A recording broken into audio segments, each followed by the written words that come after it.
কেমন আছেন আপনারা?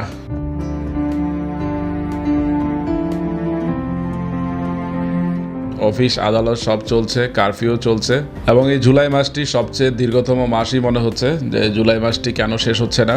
আশা করব যে নতুন সূর্য একদিন উঠবে এবং এই জুলাই মাসে কোটা আন্দোলনে যত নিরপরাধ লোক মারা গেছে সবার আত্মার মাগফিরাত কামনা করছি।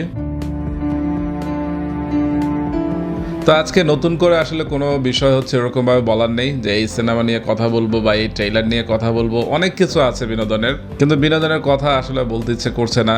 জাস্ট হচ্ছে অনেক দিন আপনাদের সাথে দেখা হয় না বা কথা হয় না, সেই জন্যই আজকে হাজির হয়েছি বলতে পারেন।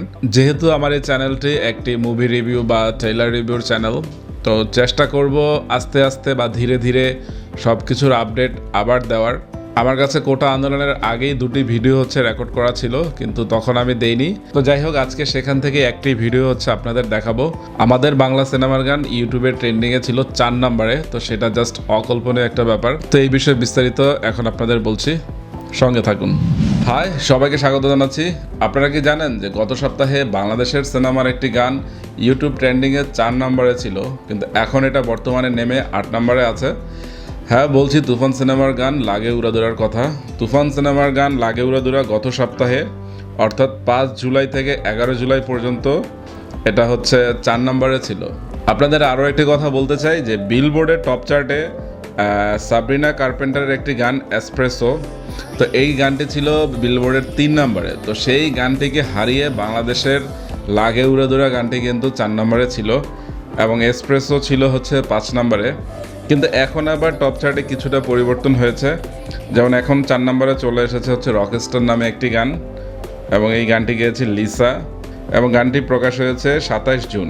এখন ইউটিউবে ট্রেন্ডিংয়ে 5 নম্বরে আছে হচ্ছে বিকি কৌশলের একটি গান তওবা তওবা এবং এই গানটি কিন্তু প্রচুর ভাইরাল হচ্ছে। এবং সাকিব খানের লাগে উড়াদুরা গানটি 8 নম্বরে চলে গেছে।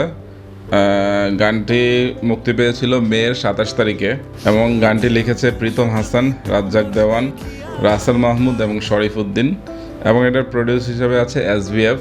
100 মিলিয়নের ভিউ মনে হয় ক্রস করেছে। এবং 9 নম্বরে আছে সাবরিনা কার্পেন্টারের আরেকটি গান প্লিজ প্লিজ প্লিজ।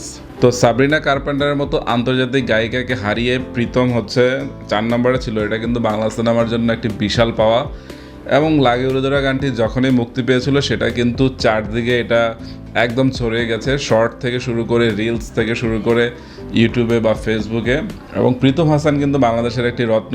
আপনারা একটা জিনিস ভেবে দেখেন যে প্রীতম হাসান গত বছর থেকে যা গানই গিয়েছে সবই কিন্তু মোটামুটি ভাইরাল হয়েছে এবং মানুষ কিন্তু তার গান খুবই পছন্দ করে, সেটা তার মিউজিকের দিক দিয়ে হোক কিংবা হচ্ছে গায়কের ধরনেই হোক।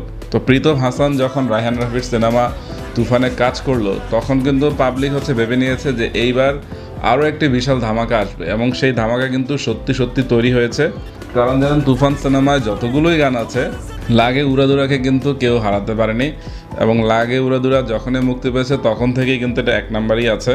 এবং লাগে উড়াদুরা গানে কণ্ঠ দিয়েছেন প্রীতম হাসান এবং হচ্ছে দেবশ্রী অন্তরা, এবং দেবশ্রী অন্তরাও কিন্তু এখানে ভালোই গান গেয়েছেন এবং তার কণ্ঠটিও এখানে বা এই গানে ভালোই মানিয়ে গেছে।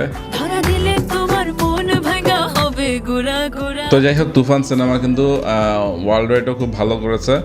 শুধুমাত্র ইন্ডিয়াতে এটা চলেনি, কিন্তু ইন্ডিয়া বাদ দিয়ে কিন্তু এটা মোটামুটি হচ্ছে আমেরিকা, কানাডা, অস্ট্রেলিয়া, ডেনমার্কের মতো জায়গায়ও কিন্তু তুফান ভালোই করেছে। এদিক দিয়ে সাকিব একটি রেকর্ড করে ফেলেছে, আর সেটা হচ্ছে যে গত 3 সিনেমা দিয়ে সাকিব খানের মোটামুটি বক্স অফিস কালেকশন কিন্তু 100 কোটির উপরে চলে গেছে। সেটাও হচ্ছে সাকিব খানের জন্য বিশাল একটি পাওয়া। এবং রায়হান রাফি বলছেন যে খুব শীঘ্রই কিন্তু তুফান 2 এর কাজ শুরু হবে। তো তুফান 2 আরও বিগ স্কেলে নির্মাণ করা হবে। তো দেখা যাক, আমরা তুফান 2 এর জন্য অপেক্ষা করছি এবং তুফান 2তে আরও কী কী চমক থাকে সেই চমকগুলো আপনাদের দেওয়ার চেষ্টা করব। তো সবাই ভালো থাকবেন এবং লাগে উড়াদুরা গানটি হচ্ছে বিশ্ব দরবারে পৌঁছানোর জন্য রায়হান রাফি কিংবা সাকিব খান কিংবা হচ্ছে প্রীতম হাসানকে ধন্যবাদ জানাচ্ছি বা দেবশ্রী অন্তরাকে ধন্যবাদ জানাচ্ছি, কারণ সেও ভালো গান গেয়েছে। তো সবাই ভালো থাকবেন, টাটা।